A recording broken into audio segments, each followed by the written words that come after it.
We're here at Bromont to celebrate 50 years of competition here. Derek, what does it mean to have a venue like this in North America that's been here this long? Well, I mean, as you can see from the Coursewalk that we've been doing, this is quite a spectacular venue. Huge. I mean, the terrain here is so amazing. The site is so beautiful, and I think to bring a horse here is quite an educational experience. Gives them a great gauge as to where they are in their horse's training, and I think just also the fitness factor of being able to run up and down these hills. You're really going to know what you've got by the time you finish this course. And to me, I really enjoy designing here because the terrain is different from any other place that I design at, and so you can come up with lots of different things that you wouldn't see somewhere else. 10 minutes is the optimum time this year. Do you think anyone's going to catch it? Because no one has for quite some time. Well, you know, you never know. and so I'll never say if I think one or two are going to do it, because you don't know. I mean, the going this year I think should be quite good.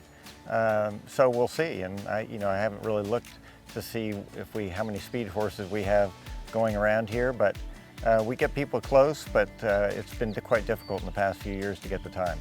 It's really incredible. This was a purpose-built facility 50 years ago for the Olympics, 1976. It's really incredible to have a venue that has sort of stood the test of time, and it really is a target for many of our North American combinations because it does what you just said. It prepares horses and riders for what's next, but also a lot of people, this will be their specific goal for the year, is to come jump around a course like this at Bromont.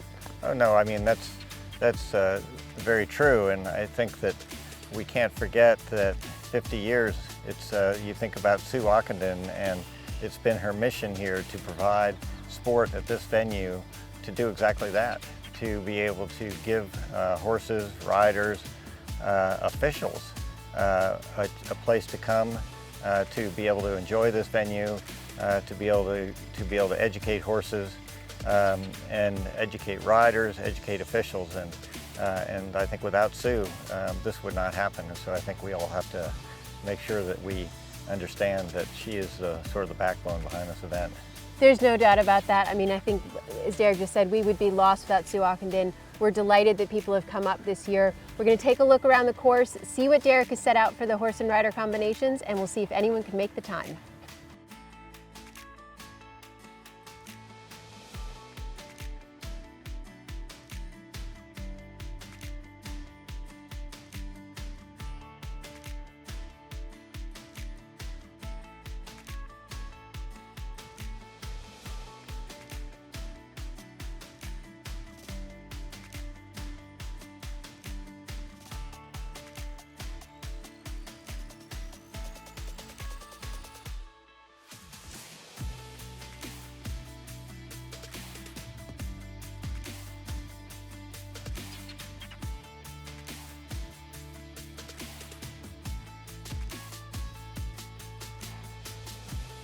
We're here at Jump 4, which is the first water combination at the Mars Water, and first come to it and think, wow, Derek's been really nice to us this year. Thank you, Derek. Come down the hill, combination here, but you just canter right through the water and jump it, but don't. Clever with the terrain here. You have these little moguls, and sometimes it's actually harder to go through the water. It's nice that horses get their feet wet, but you go through the water, the horses can switch off or not be concentrating that well.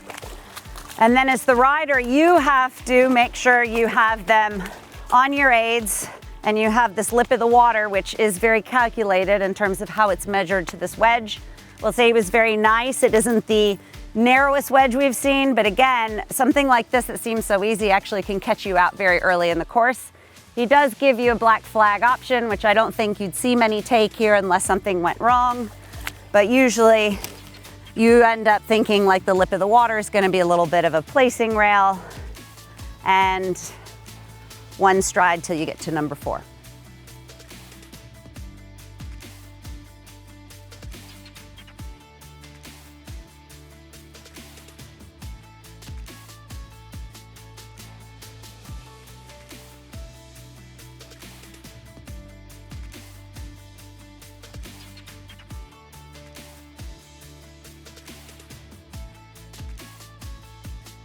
I'm here at fence 6AB. This is kind of the first combination on the 4-star long. We've got this rail here going down to our brush corner. And I think there's some room for options here. It can walk in a pretty direct 4 strides, or you could bend out and put more of a 5 stride into this line if you want to add one more, depending on what kind of horse you're sitting on. Personally, I'm riding a bit of a greener horse this weekend, so there's still a lot of time to think about what to do here, but I'm thinking it probably will suit more to bend out and put a 5 in here. So we're gonna come about here, and then we're gonna go about here. 1, 2, 3, 4, 5, and hopefully be about here. You might end up bending out a little bit more than that or coming in a little more. Kind of just gonna have to read how he jumps in, where I'm at. There's a chance I might end up just on that 4th stride and ride down to it. So we're just kind of have to see how our horses are that day and kind of decide what's best for them.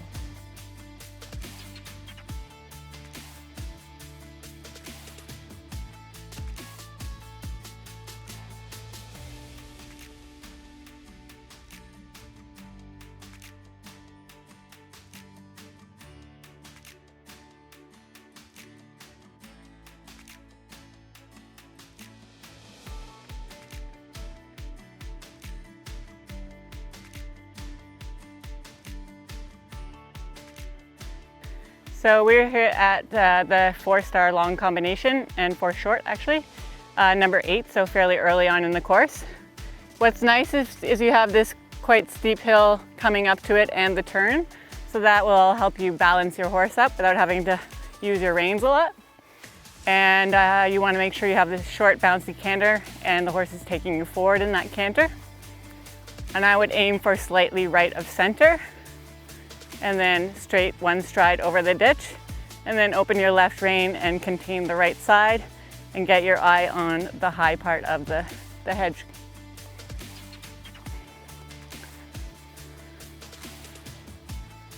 So important here is body position, that you can land in your own balance and not interrupt the horse's movement. Eyes up, head up, and then should be a nice 2 strides over the angle.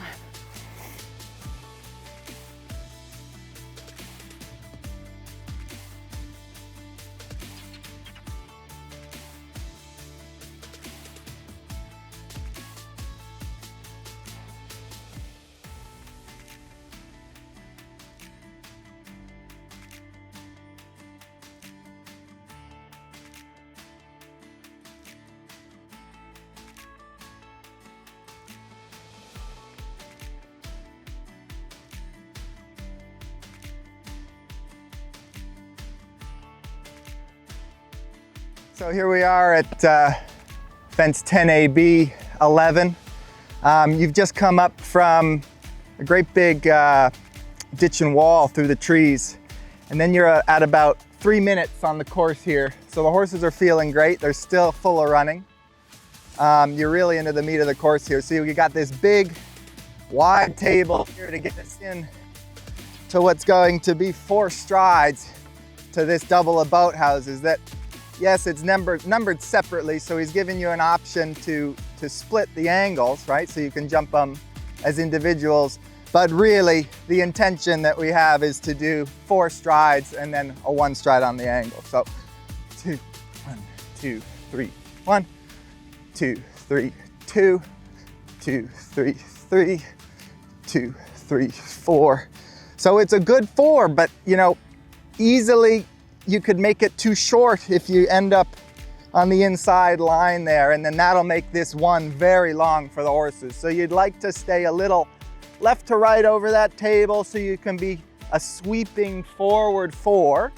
And then I'd like to be a little right to left here at this double of boathouses. That's gonna make it just that little bit snugger for my horses. 2, 3, 4, 5, 6, 7. And then actually right after this, there's quite a tight turn to head back up the hill. So just as a rider, I'm thinking, steady on my way out, so that I don't pull them off their feet to go back up the hill and towards the main water. But that's 10 AB and 11. Looking forward to riding it.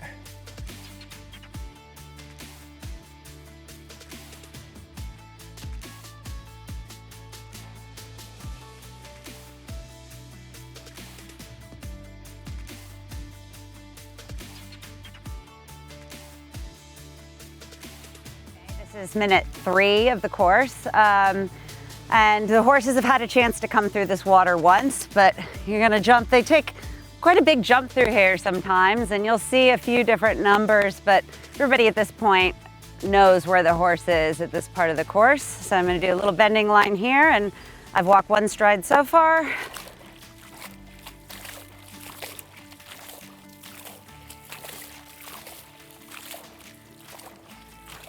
So it walks on quite a committed 5. You may see some that really land steep, end up bowing out and doing a little bit of a 6, but this is a boldness question followed by an accuracy question, and of course Derek's not done.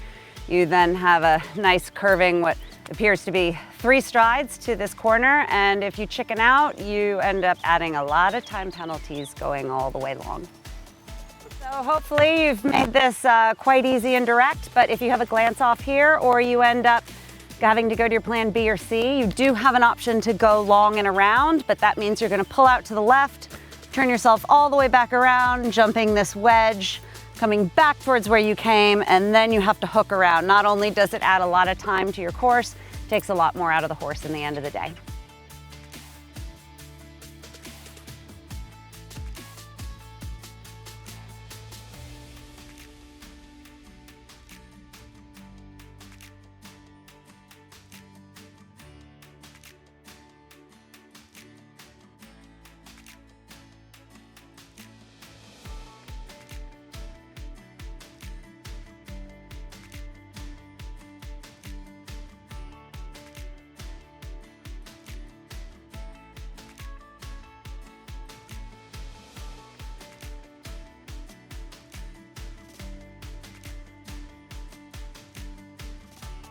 We've just had a nice long gallop across the field. We're a little more than halfway around.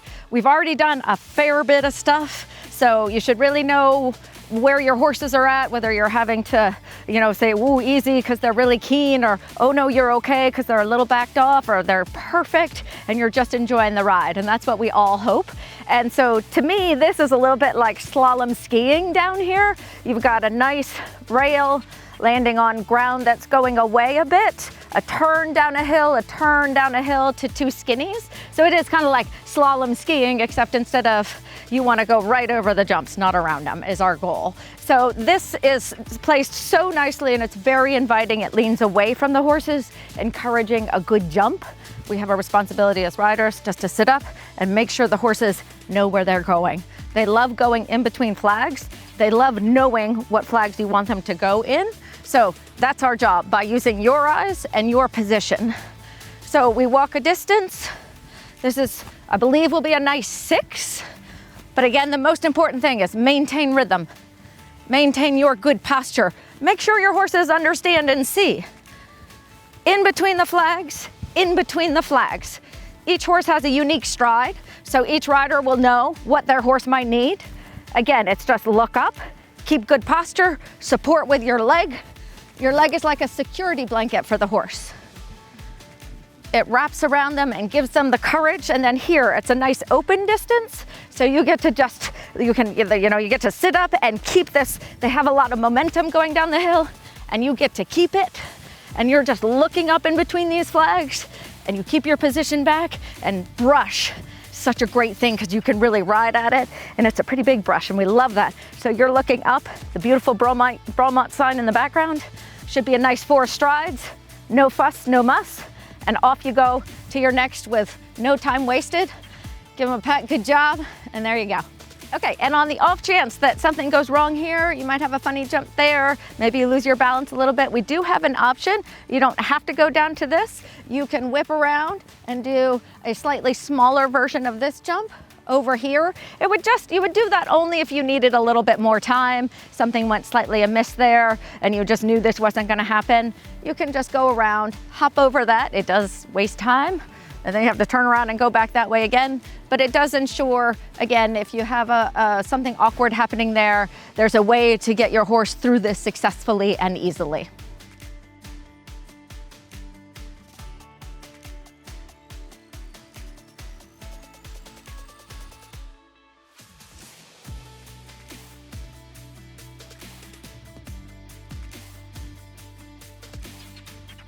We have now come into the main ring. We'll have been jumped the brush keyhole with the 50th year, which is pretty damn cool.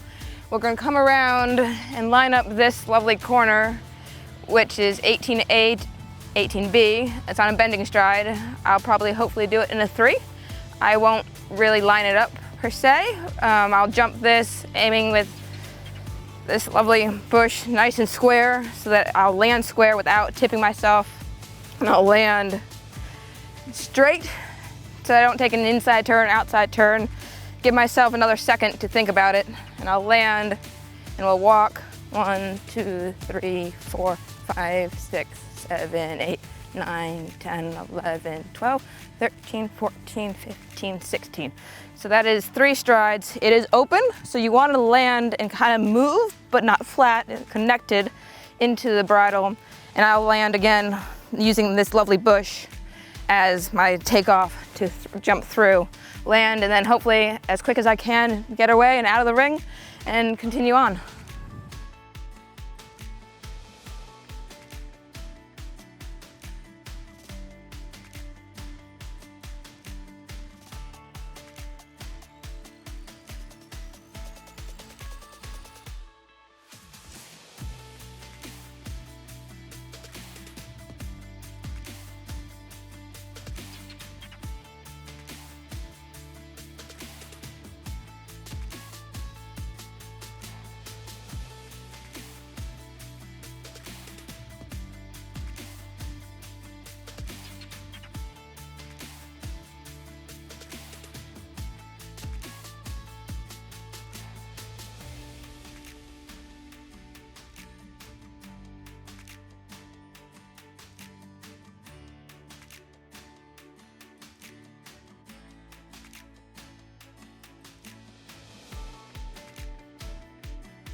We're here at fence 23, AB, and C, and really it's kind of one of the last major combinations on this course. We've got one more combination to follow, and we've just passed the 8-minute marker just back there, so we're quite a long ways into the course by now.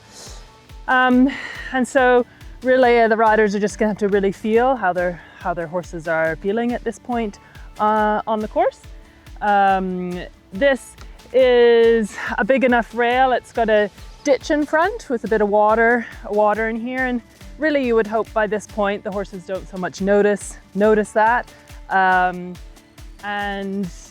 then I think you want to come up a little bit on your line here, so you're here just slightly left of slightly left of center on the takeoff point.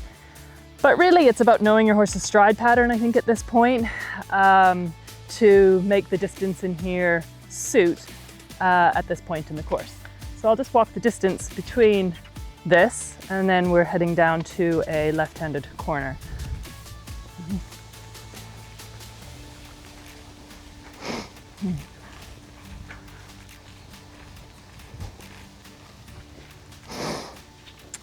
Yeah, so this should really, it's designed to be ridden down in 4 strides. And again, like I said, it'll be really just sort of knowing your horse's stride pattern as to what, using a bit of the shape to help you or not, having it a little bit more direct. The more direct makes this corner on a steeper angle. But again, it's a question horses have seen before, but still it's quite a narrow face. And a big corner, so a big question at this point in the course. So as that's numbered 23, the corner, the first one's A, and then the corner is B and C. They've got an option for the B, C element of this question. So if somebody had a problem at the corner there, or for whatever reason decided they didn't want to do the direct line, you could jump the first element with the ditch in front, go around the corner, jump the table there, heading this way, back around to the corner, and then on your way.